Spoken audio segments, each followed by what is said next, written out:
সবাইকে স্বাগত দীপ্ত সংবাদের সাথে রয়েছে তোলা ডলরের। শুরুতেই জানাবো সংবাদ শিরোনাম। দুর্নীতিমুক্ত ভূমি সেবা নিশ্চিত করতে চায় সরকার, বললেন প্রধানমন্ত্রী। সারা দেশে 3 দিনের মেলা। 5 দিনেও ক্যাম্পাসে ঢুকতে পারেননি নতুন ডুয়েট উপাচার্য, শিক্ষার্থীদের অবরোধে অচল অবস্থা। ঈদুল আজহায় এবার পশুর দাম বেশি, অভিযোগ ক্রেতাদের। ভিড় বাড়ছে চুয়াডাঙ্গার বিভিন্ন হাটে।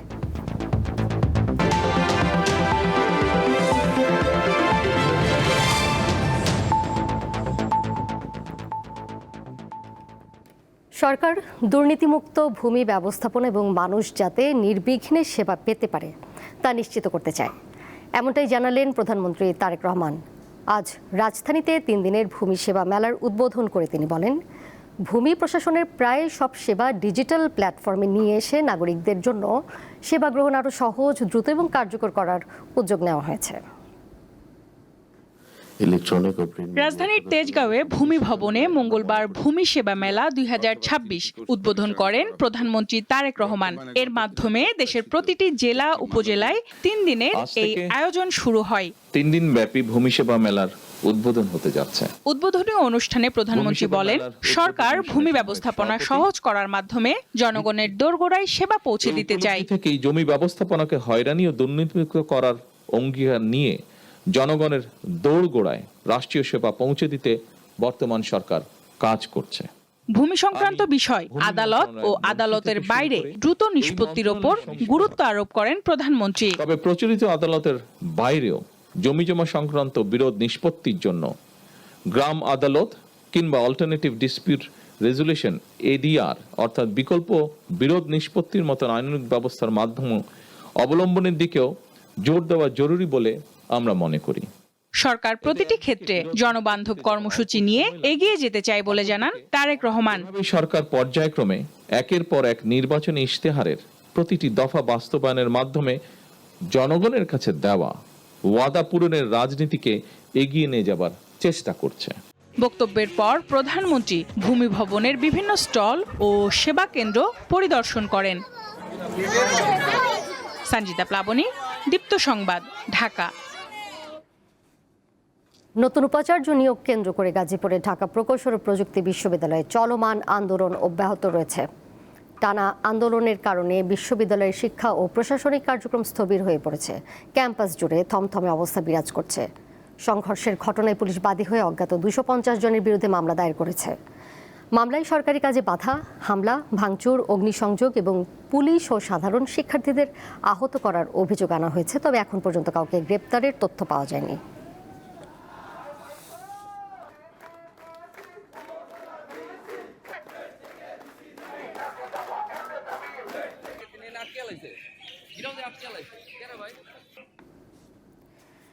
ঈদুল আজহা সামনে রেখে চুয়াডাঙ্গার পশু হাটগুলোতে উপচে পড়া ভিড়। জেলার 9টি হাটে প্রতিদিনই বাড়ছে গরু ছাগলের আমদানি।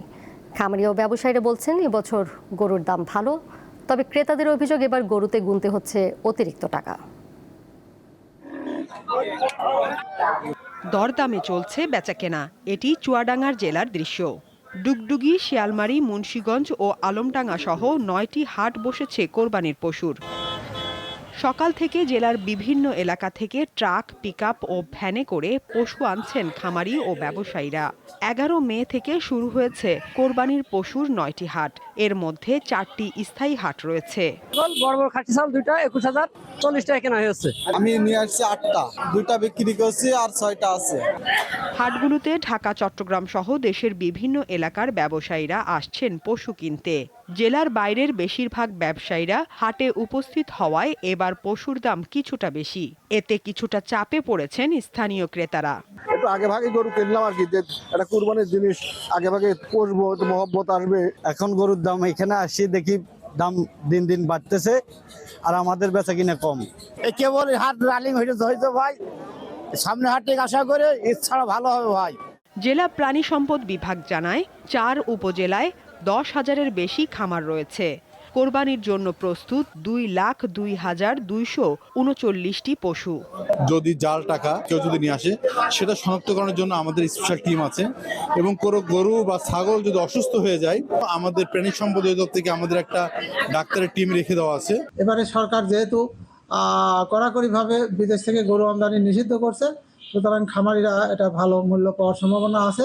তিনি আরও জানান, চাহিদার অতিরিক্ত প্রায় ৭১,০০০-এর বেশি পশু প্রস্তুত রয়েছে, যা স্থানীয় চাহিদা মিটিয়ে দেশের বিভিন্ন জেলায় সরবরাহ করা সম্ভব হবে।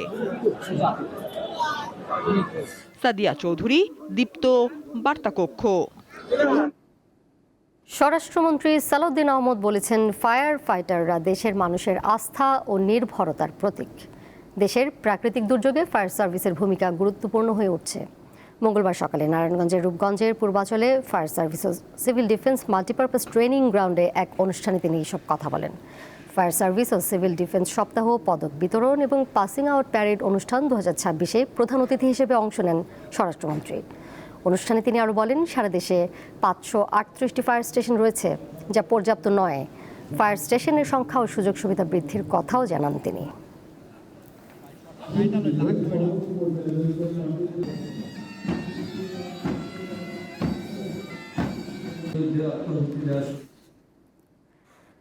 বাস চালককে মারধরের জেরে নওগাঁ থেকে দূরপাল্লার সব রুটের বাস চলাচল বন্ধ রয়েছে। ঘোষণা ছাড়া হঠাৎ করে বাস চলাচল বন্ধ হওয়ায় ক্ষোভ প্রকাশ করেছেন যাত্রীরা। মঙ্গলবার সকাল 9টার পর থেকে শহরের ঢাকা বাস স্ট্যান্ড এলাকার সড়কে ব্যারিকেড দিয়ে চলাচল বন্ধ করে দেন শ্রমিকরা। তারা জানান, ঢাকা থেকে ছেড়ে আসা একতা পরিবহনের একটি বাস রাত 1টার দিকে ঢাকা বাস স্ট্যান্ডে পৌঁছায়। যাত্রী নামানোর পরপর বাসটি ঘোরানোর সময় চায়ের দোকানে বসে থাকা কয়েকজন যুবক ড্রাইভারকে মারধর করে। পরবর্তীতে বাসটি কাউন্টারে আসলে সেখানে গিয়েও কাউন্টার ভাঙচুরের চেষ্টা করেন তারা। এই ঘটনার প্রতিবাদে বাস চলাচল বন্ধ রেখেছেন শ্রমিকরা।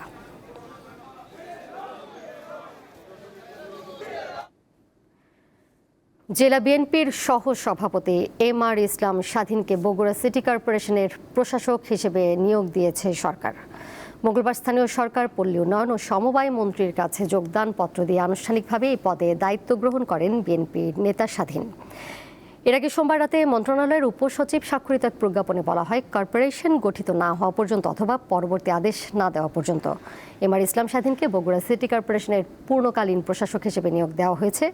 গত 20 এপ্রিল প্রধানমন্ত্রী তারেক রহমান 150 বছর বয়সী বগুড়া পৌরসভাকে সিটি কর্পোরেশন হিসেবে আনুষ্ঠানিক উদ্বোধন করেন।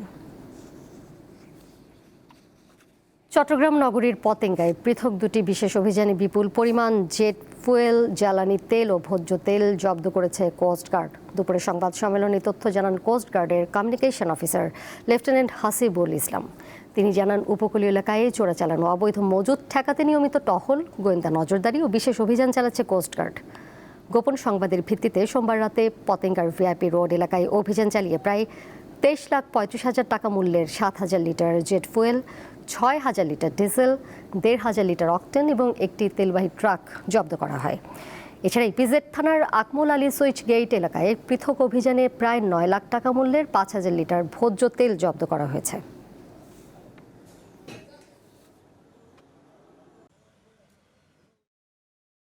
চট্টগ্রামের পতেঙ্গা থানাধীন ভিআইপি রোড সংলগ্ন এলাকায় একটি বিশেষ অভিযান পরিচালনা করা হয়। উক্ত এলাকায় অবৈধভাবে বিক্রয়ের উদ্দেশ্যে মজুদকৃত তেলের গোপন আস্তানায় তল্লাশি চালিয়ে আনুমানিক 23,35,000 টাকা মূল্যের 7,000 litre jet fuel, 6,000 litre diesel, 1500 litre octane এবং উক্ত জ্বালানি তেল বহনে ব্যবহৃত একটি ট্রাক ঘটনাস্থল থেকে জব্দ করা হয়। অপরদিকে চট্টগ্রামের ইপিজেড থানাধীন আকমল আলী সুইচগেট সংলগ্ন এলাকায় আরও একটি অভিযান পরিচালনা করা হয়। তল্লাশি চালিয়ে বাজারজাতকরণের উদ্দেশ্যে জাহাজ থেকে অবৈধভাবে খালাসকৃত প্রায় 9 লক্ষ টাকা মূল্যের 5,000 লিটার ভোজ্য তেল, সয়াবিন জব্দ করা হয়।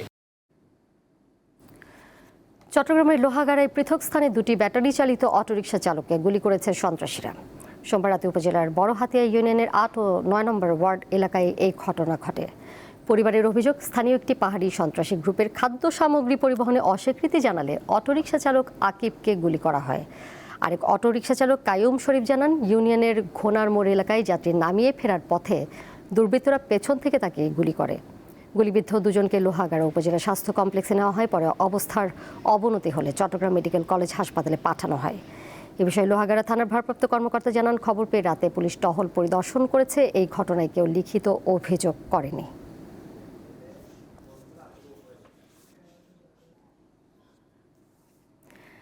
বান্দরবানে দিন দিন বাড়ছে নানা জাতের বিদেশি আমের চাষ।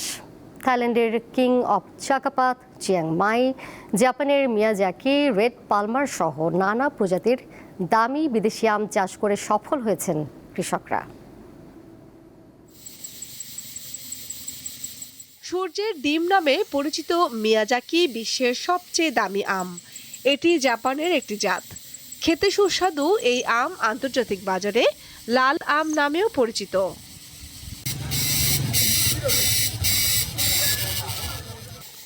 এটি যুক্তরাষ্ট্রের দক্ষিণ ফ্লোরিডার রেড পালমার জাতের আম। বিশ্বের অন্যতম সুস্বাদু ফল হিসেবে বিবেচিত। পাকলে লাল হয় আর পরিপক্ক হওয়ার আগে বেগুনি রং ধারণ করে এই আম। থাইল্যান্ডের কিং অফ চাকাপাত জাতের প্রতিটি আমের ওজন 800 গ্রাম থেকে 1.5 কেজি পর্যন্ত হয়ে থাকে। পাকা অবস্থায় হালকা হলুদ আমটি স্বাদে মিষ্টি, দারুণ ঘ্রাণ ও আঁশমুক্ত। থাই জাতের উন্নত মানের আম চিয়াং মাই, ওজন 300 থেকে 450 গ্রাম। ঝাঁঝালো ঘ্রাণের এই আম খেতে খুব মিষ্টি ও সুস্বাদু, ফলনও বেশ ভালো হয়। এছাড়া ডকমাই, বেনানা, ব্রুনাই কিং, চিয়াংমাই সহ রং বেরঙের বিদেশি নানা জাতের আম ঝুলছে বান্দরবানের পাহাড়ে পাহাড়ে। আবহাওয়া ও পাহাড়ের মাটি এসব আম চাষের উপযোগী, তাই স্থানীয়রা ঝুঁকছেন বিদেশি আম চাষে। এই যে ব্রুনাই কিং, এটা হচ্ছে আপনার 3 থেকে 4 কেজি পর্যন্ত হয় আমাদের এখানে এই একটা ফল। আমার বাগানে 18 প্রকারের দেশি এবং বিদেশি জাতটা বেশি থাকে। 18 প্রকারের আম আছে। অনেকজন চাষাবাদ করার জন্য শুরু করতেছে এখন বিদেশি আম। আশা করি আমরা বিদেশি রপ্তানি করার জন্য আমরা সময় মতো পরিচর্যা থেকে শুরু করে সবকিছু আমরা চেষ্টা করব। আম চাষিদের দাবি, কোনো ধরনের কীটনাশক ব্যবহার করা হয় না এই আম গাছে। বাজারজাতকরণ ঠিক মতো করতে পারে তাহলে ক্রেতারাও এখানে ওই বিষমুক্ত যেটা আর কি অর্গানিক আম আমাদের এখান থেকে নিতে পারবেন। বিদেশি জাতের আম চাষে কৃষকদের উদ্বুদ্ধ করতে কাজ করে যাচ্ছে স্থানীয় কৃষি বিভাগ। তিনি জানান, এবার 10,500 হেক্টর জমিতে আম চাষ হয়েছে। উৎপাদনের লক্ষ্যমাত্রা ধরা হয়েছে 1,26,000 মেট্রিক টন। কামরুন নাহার, দীপ্ত, বার্তাকক্ষ। এখন থাকছে সোশ্যাল ট্রেন্ড। গত কয়েকদিন ধরে সামাজিক যোগাযোগ মাধ্যমে ব্যাপক আলোচনায় রয়েছে একটি ভিডিও। এতে দেখা গেছে এক যুবক বলছে, রাগ করলা, কথা ঠিক না ব্যাঠিক। এর মধ্যে ফেসবুক, টিকটক ও ইউটিউবে ভিডিওটি ছড়িয়ে পড়েছে। অনেকে তাকে কবিরাজ বা গণক হিসেবে চিনলেও বাস্তবে তিনি কবিরাজ নন। ভিডিওতে ব্যস্ত সড়কের পাশে যুবকের ভাগ্য গণনার এই ভঙ্গি লুফে নিয়েছে নেটিজেনরা। মিম, ট্রোল কিংবা কমেন্ট বক্স সব জায়গায় এখন দখল করে নিয়েছে এই সংলাপ। এমনকি জনসচেতনতা তৈরিতে এটি ব্যবহার করেছে ঢাকা দক্ষিণ সিটি কর্পোরেশন। কন্টেন্ট ক্রিয়েটর ইমান আলী বর্তমানে গাজীপুরের কালিয়াকৈর উপজেলার মৌচাক এলাকায় বসবাস করছেন। স্থানীয় বিভিন্ন নাট্যদল ও কন্টেন্ট নির্মাতাদের সঙ্গে কাজ করেন তিনি। সামাজিক সচেতনতামূলক ও হাস্যরসাত্মক ভিডিওতে নিয়মিত অভিনয় করেন ইমান আলী।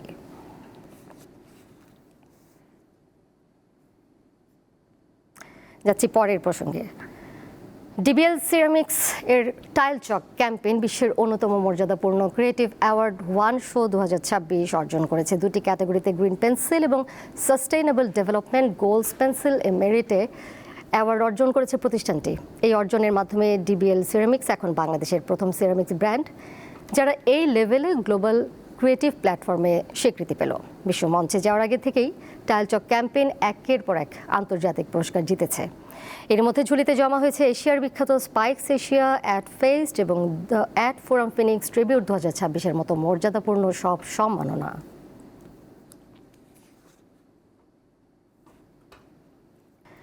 রেডিয়েন্ট কেয়ার লিমিটেডের ডিটারজেন্ট পাউডার ব্র্যান্ড রেডি ও জনপ্রিয় অভিনেত্রী তাসনিয়া ফারিন আবারও একসঙ্গে প্রচারণামূলক কার্যক্রমে যুক্ত হচ্ছেন।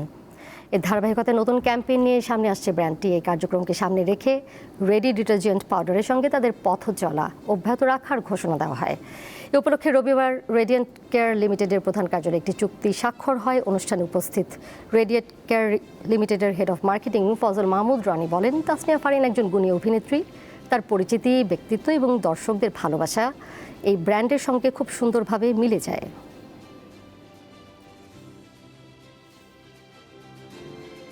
আন্তর্জাতিক প্রসঙ্গ। যুক্তরাষ্ট্রের ক্যালিফোর্নিয়ায় একটি ইসলামিক সেন্টারে বন্দুকধারীদের গুলিতে 3 জন নিহত হয়েছেন। হামলার পর ঘটনাস্থল থেকে 2 হামলাকারী কিশোরের মরদেহ উদ্ধার করা হয়েছে। আল জাজিরা জানিয়েছে, স্থানীয় সময় সোমবার দক্ষিণ ক্যালিফোর্নিয়ার ক্লেয়ারমন্ট এলাকায় অবস্থিত ইসলামিক সেন্টার অফ সান ডিয়েগোতে এই হামলার ঘটনাটি ঘটে। কর্তৃপক্ষ জানিয়েছে, সন্দেহভাজন বন্দুকধারীদের একজনের বয়স 17, আরেকজনের 19 বছর। তাদের গুলিতে ওই ইসলামিক সেন্টারের একজন নিরাপত্তা কর্মী সহ 3 জন ঘটনাস্থলেই নিহত হন।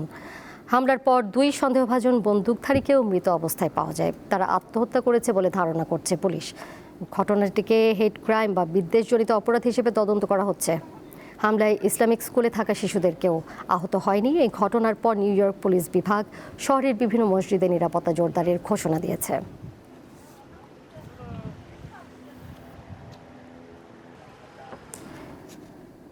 যুক্তরাষ্ট্রের প্রেসিডেন্ট ডোনাল্ড ট্রাম্পের চীন সফরের মাত্র 4 দিনের মধ্যেই বেইজিং সফর করছেন রাশিয়ার প্রেসিডেন্ট ভ্লাদিমির পুতিন। স্থানীয় সময় মঙ্গলবার চীনের রাজধানী বেইজিংয়ে পৌঁছাবেন তিনি।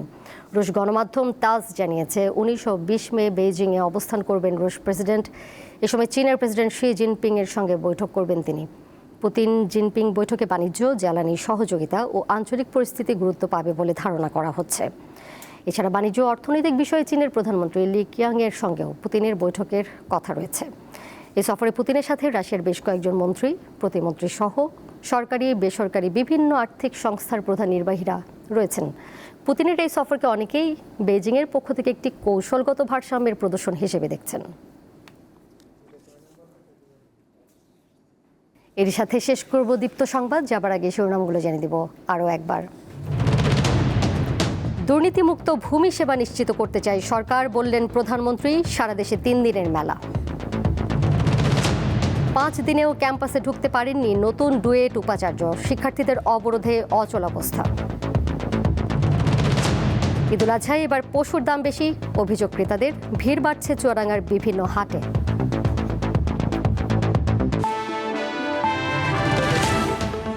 এই ছিল এখনকার মতো। পরের সংবাদ দেখবেন সন্ধ্যা 6টা 40 মিনিটে।